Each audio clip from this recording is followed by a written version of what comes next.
The wealthiest spot on earth is actually the cemetery. Why is it so wealthy? Because buried in the cemetery are books that were never written. The graveyard is filled with music we've never heard. The cemetery is filled with paintings no one has ever seen. The graveyard is filled with poetry never read. The cemetery is filled with businesses that never opened. The graveyard is filled with awesome companies that never got started. The cemetery is filled with inventions we've never used. The graveyard is filled with great, powerful women who died as prostitutes. The cemetery is filled with awesome men who died as alcoholics and drug addicts. It's a rich place. And that's why I really came to Kenya.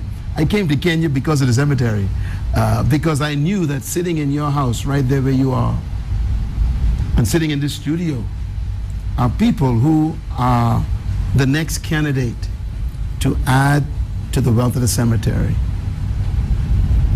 You wrote one book. There's 10 left. If you died now, the cemetery robbed us.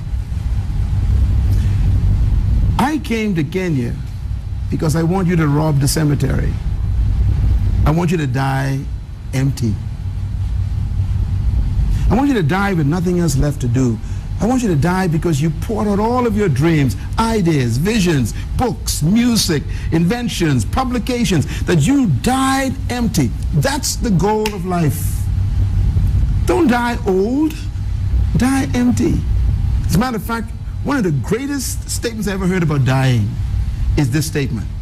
I think it's a beautiful statement of dying. It says, "It is finished."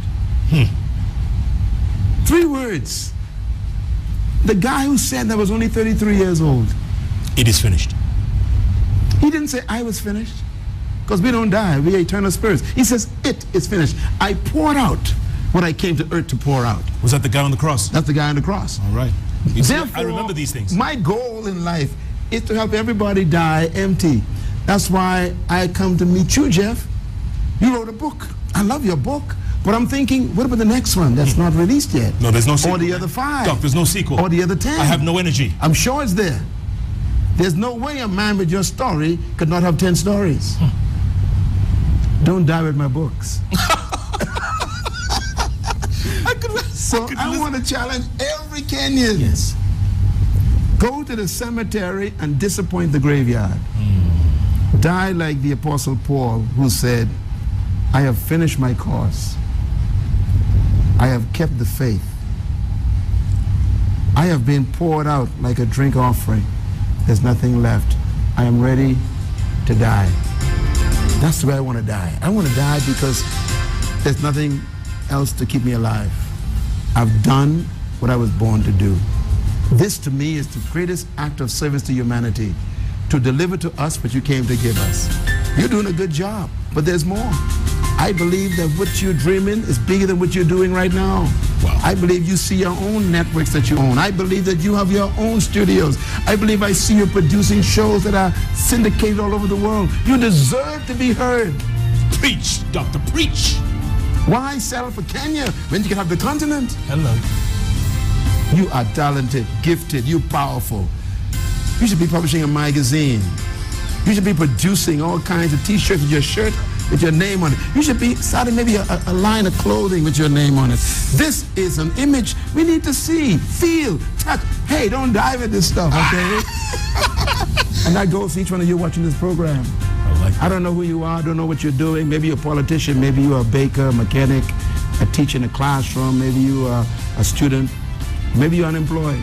Listen, your future is not ahead of you, it's on the inside.